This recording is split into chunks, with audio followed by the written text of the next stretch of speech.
Baiklah, Bapak Ibu sekalian, sesaat lagi kita akan dengarkan inilah sambutan dari Presiden Republik Indonesia, Bapak Joko Widodo.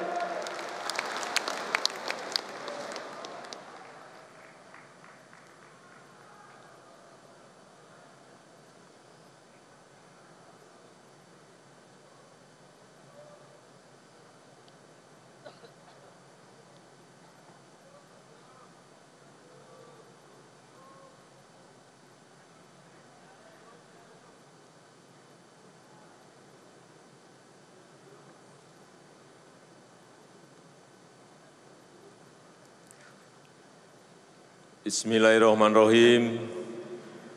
Assalamualaikum warahmatullahi wabarakatuh.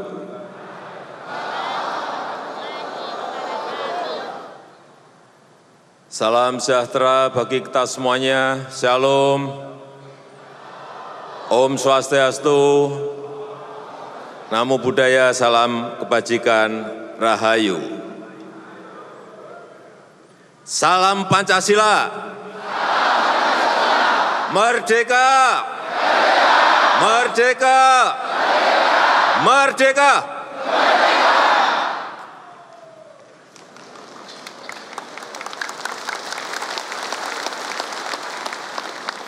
Yang saya hormati Presiden kelima Republik Indonesia, sekaligus Ketua Umum Partai Demokrasi Indonesia Perjuangan, Ibu Profesor Dr. Hajah Megawati Soekarno Putri,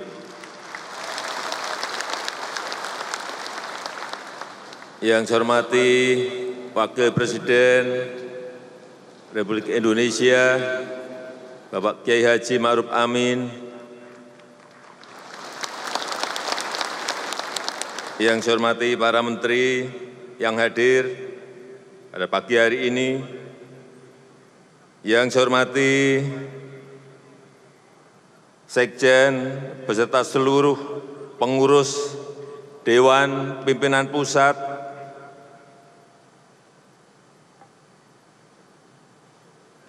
Ketua dan jajaran pengurus DPD, Ketua dan jajaran pengurus DPC, Ketua dan jajaran pengurus PAC, Ketua dan jajaran pengurus ranting, Ketua dan jajaran pengurus anak ranting, serta seluruh saya partai dan Ketua dan seluruh jajaran pengurus Satgas PDI Perjuangan yang saya cintai, yang saya banggakan, hadirin dan undangan yang berbahagia. Pertama-tama, atas nama pemerintah, masyarakat, bangsa dan negara, saya mengucapkan selamat ulang tahun ke-50 pada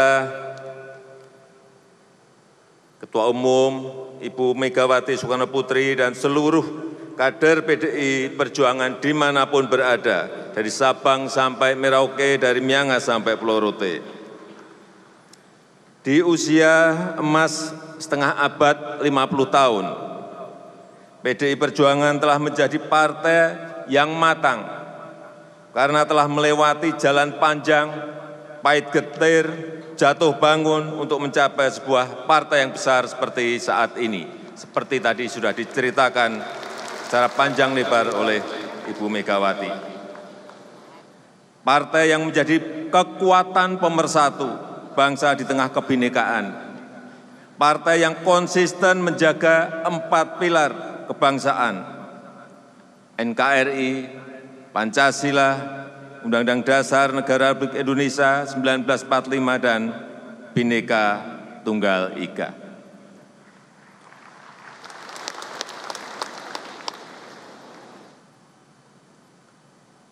Ibu Megawati, Bapak Ibu sekalian, seluruh kader PDI Perjuangan yang saya hormati. Tahun 2022 kemarin adalah tahun yang sangat sulit. Tahun yang sangat sulit bagi dunia maupun bagi seluruh negara yang ada di dunia ini. Tapi kita sepertinya tidak merasakan. Karena kita memang masih tumbuh pada posisi yang normal ekonomi kita.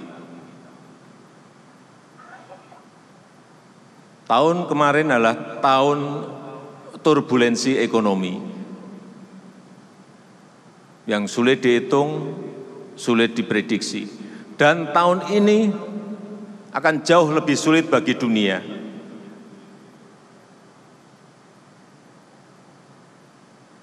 Oleh sebab itu tahun ini adalah tahun betul-betul tahun ujian bagi kita.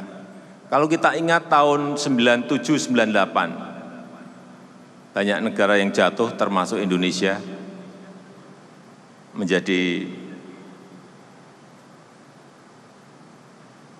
pasiennya IMF.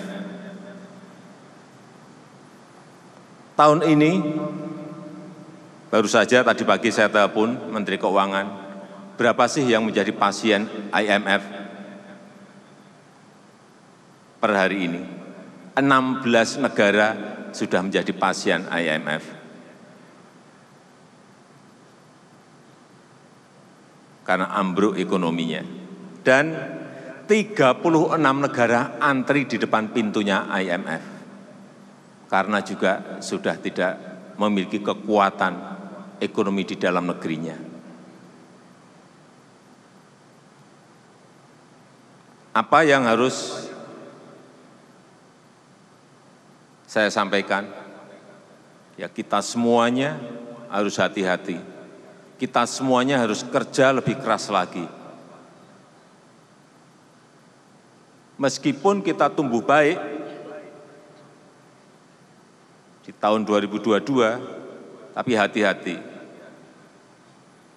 Karena managing director-nya IMF, Kristalina Georgieva, menyampaikan tahun 2023, sepertiga ekonomi dunia diprediksi akan mengalami resesi. Dan untuk negara-negara yang tidak terkena resesi, ratusan juta penduduknya akan merasakan sedang dalam keadaan resesi. Oleh sebab itu, saya tidak menakut-nakuti, tapi kita semuanya harus hati-hati dan waspada. Jangan keliru kebijakan, jangan keliru policy, sehingga membawa kita pada sebuah kekeliruan besar. Itu yang harus kita jaga bersama-sama. Dan sekali lagi, alhamdulillah Indonesia termasuk yang mampu bertahan sampai saat ini karena fondasi yang telah kita bangun. Fondasi yang telah kita bangun, yaitu infrastruktur untuk Indonesia maju. Dan strategi berikutnya adalah industrialisasi, hilirisasi. Ini yang sering saya sampaikan bahwa pentingnya industrialisasi, pentingnya hilirisasi. Jangan sampai kita sudah lebih dari 400 tahun sejak company, sejak VOC kita masih mengirim bahan-bahan mentah kita, mengekspor bahan-bahan mentah kita keluar, sehingga kita tidak mendapatkan nilai tambah apa-apa. Oleh sebab itu, beberapa aset-aset besar yang kita miliki, seperti Freeport, yang sudah 50 tahun dimiliki oleh Freeport McMoran dari Amerika, telah 3 tahun ini, mayoritas telah kita miliki, yaitu 51,2%. Apa yang kita inginkan dari pengambil alihan ini adalah industrialisasi. Jangan sampai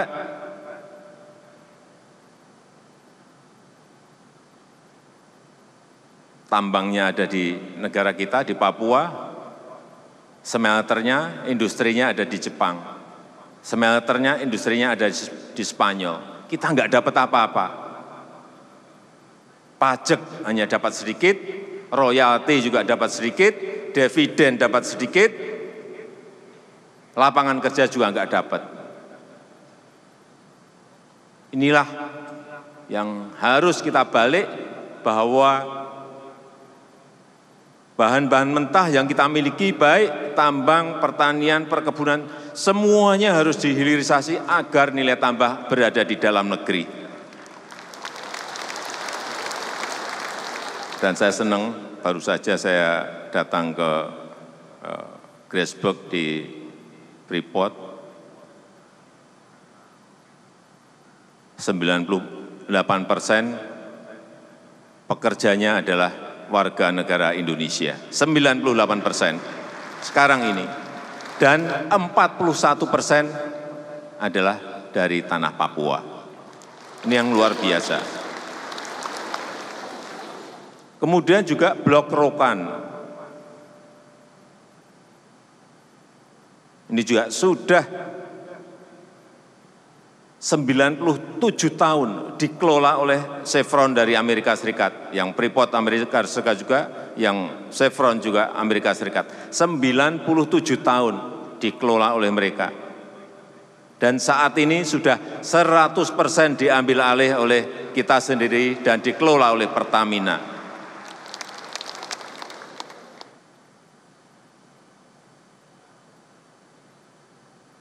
Juga Blok Mahakam, setelah 43 tahun dikelola oleh Total INP dari Perancis, sekarang juga 100% dikelola oleh Pertamina. Apa yang saya lihat di lapangan, seperti Rokan 100% sekarang tenaga kerjanya semuanya dari Indonesia.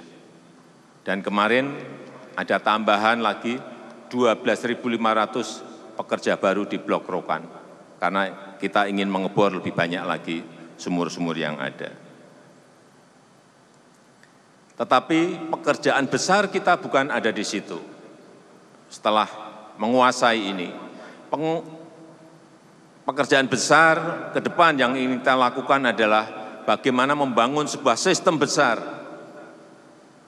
agar yang namanya nikel, yang namanya boksit, yang namanya tembaga, yang namanya timah, itu betul-betul semuanya bisa terintegrasi dan bisa memproduksi barang jadi maupun setengah jadi, yang memberikan nilai tambah yang sebesar-besarnya, utamanya lapangan kerja bagi rakyat.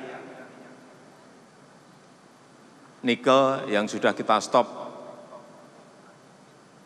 3 tahun yang lalu. Dulu waktu masih mentah, kita ekspor tuh nilainya hanya per tahun hanya 17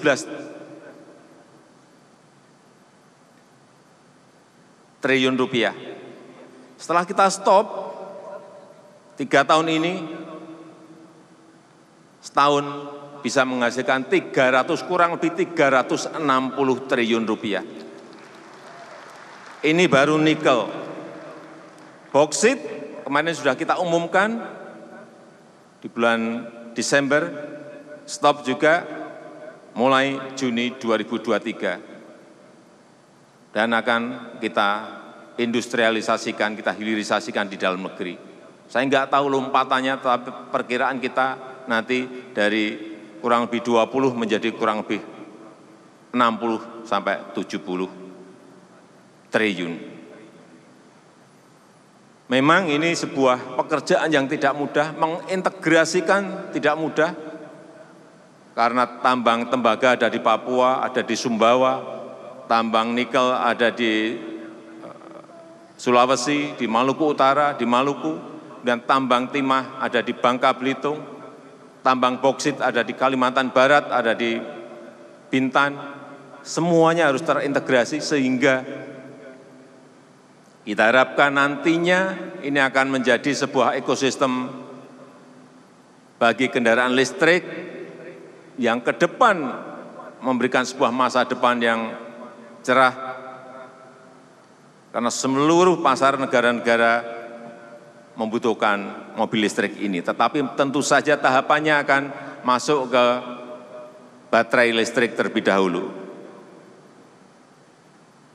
Saya hanya ingin memberikan sebuah bayangan bahwa yang tadi ekspor nikel dari 17 menjadi 360 triliun, itu sebuah angka yang lompatan yang besar sekali.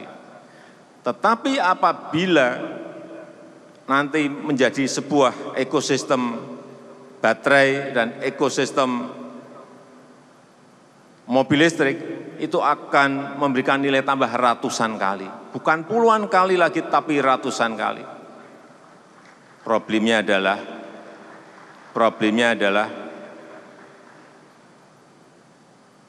kita digugat oleh Uni Eropa.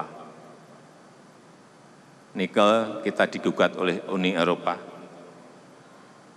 Dan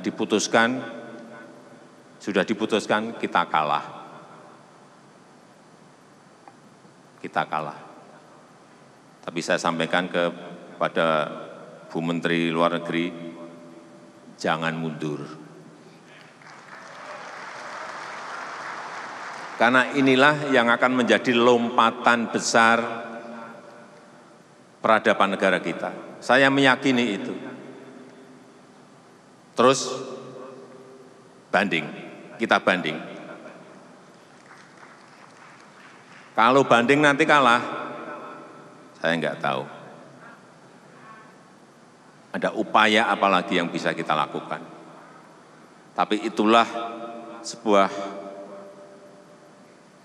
perdagangan yang kadang-kadang menekan sebuah negara agar mereka ikut aturan main yang dibuat oleh negara-negara besar, sehingga kalau kita ekspornya, kirimnya hanya bahan mentah, sampai kiamat kita akan menjadi negara berkembang.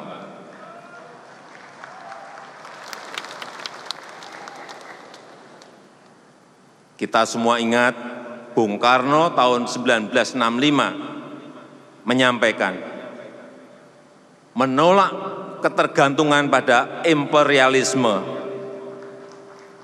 memperluas kerjasama yang sederajat dan saling menguntungkan. Bung Karno tahun 1965 sudah menyampaikan itu. Dan supaya kita tidak bisa didikte dan tidak menggantungkan diri kepada negara manapun. Inilah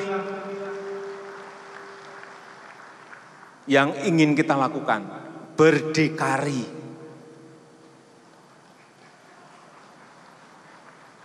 Berdikari.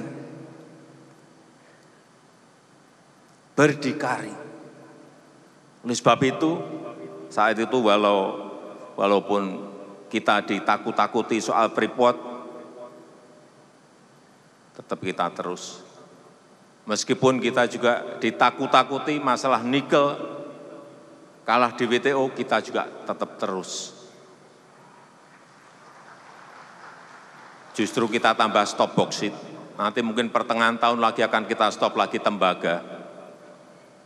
Kita harus berani seperti itu.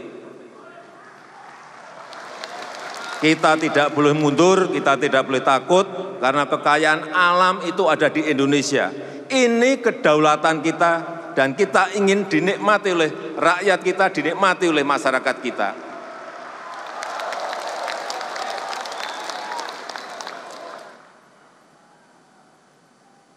Sehingga waktu KTT ASEAN Uni Eropa, saya menyampaikan di dalam forum itu, karena yang menggugat Uni Eropa, pas kita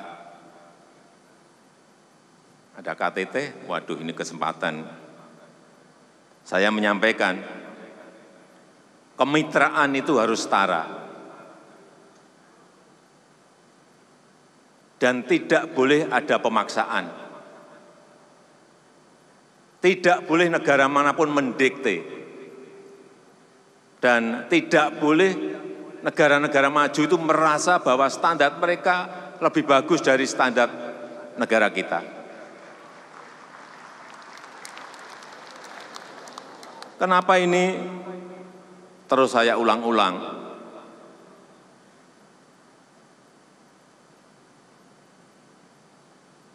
Karena saya ingin Presiden ke depan juga berani melanjutkannya.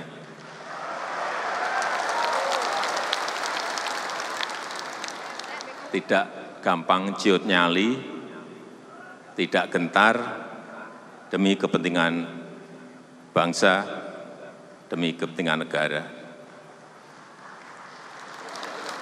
Dan saya sangat senang sekali tadi Ketua Umum Ibu Megawati Soekarno Putri menyampaikan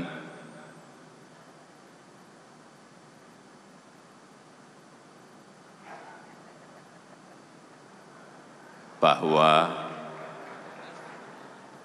calonnya adalah dari kader sendiri.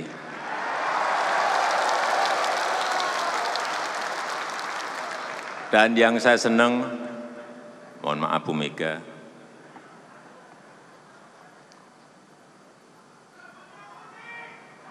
Bu Mega dalam memutuskan itu betul-betul sangat hati-hati,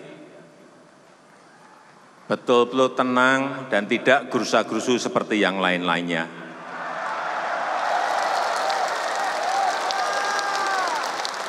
Didesak-desak dari manapun tidak goyah. Meskipun namanya sudah di kantongnya Bu Mega.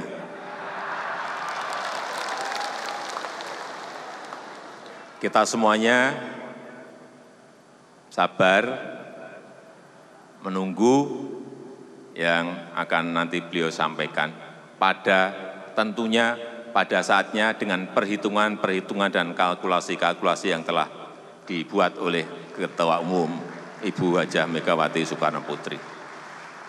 Saya rasa itu yang ingin saya sampaikan.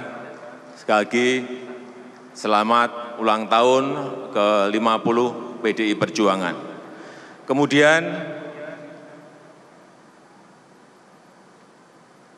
yang terakhir, ini juga gagasan Bung Karno untuk pemindahan ibu kota dari Jakarta ke ibu kota Nusantara. Saya akan memberikan gambaran sedikit di layar. Terima kasih. Wassalamualaikum warahmatullahi wabarakatuh. Salam Pancasila. Merdeka!